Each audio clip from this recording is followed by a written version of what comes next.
All right, I'm back on the Atari Liberator board. Last time I was had a video on this, I was wondering why the PIX1 and PIX0 signals were floating. I was wondering why that is.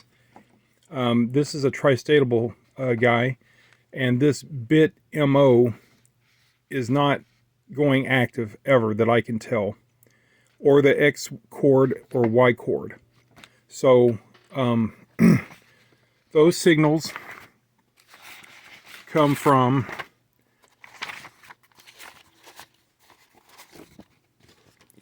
this page, and these all checked out. I'm getting a signal here. This inverter works. It's working.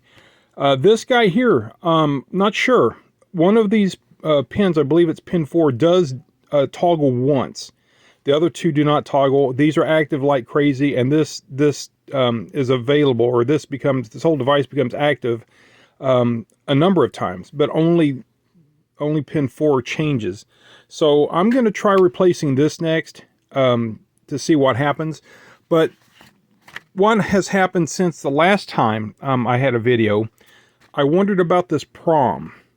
So I pulled it out and I replaced it with another one of these boards. This one's the sync guy. This one I'm using the same board, programmed the chip differently to replace this Write Protect PROM. The rest of these chips seem to be correct. All the peripheral chips. This did not ever. The outputs on this never changed. All right, and these two pins were floating. So replacing this made no difference. These are still not changing. So this chip may be good. I'm not going to worry about putting it back in until later. I might do it later. I don't have it readily available to do it now. So I'm going to continue to use this one. This should be good. Got the codes. I programmed it so that this chip will basically emulate that or replace that. So right now I'm thinking this guy may be bad because it's not generating signals on pin 6 or pin 5, which would correspond to the bit MD or MO or whatever that is. MD, bit MD, and X coordinate and Y coordinate. These guys are never changing. So let me try replacing that and see what happens. So after probing around trying to figure out why that PIX1 and PIX0 was floating, I decided to move on to this bitmap shift register setup here. And this chip here, which is R9, happens to be the first one in this chain. Output was bad. It was bad. I cut it out and I'm about to replace it, but look at all the garbage that's under there. That's really nasty. And this one here looks like it's going to be nasty too.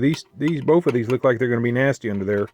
But I'm going to go ahead and clean that up and put a socket there and install that. And I bet you we get further on that RAM test now. So let me get that done. All right, well, this video has to end here. I don't have a 74195. I'm going to have to order some or something. I looked everywhere and I looked on all kinds of boards and stuff to try to steal one. I could not find one anywhere. I thought I had some, but evidently not. So I'll order that and I'll continue on this when I get that part in. Hey, thanks for watching, guys.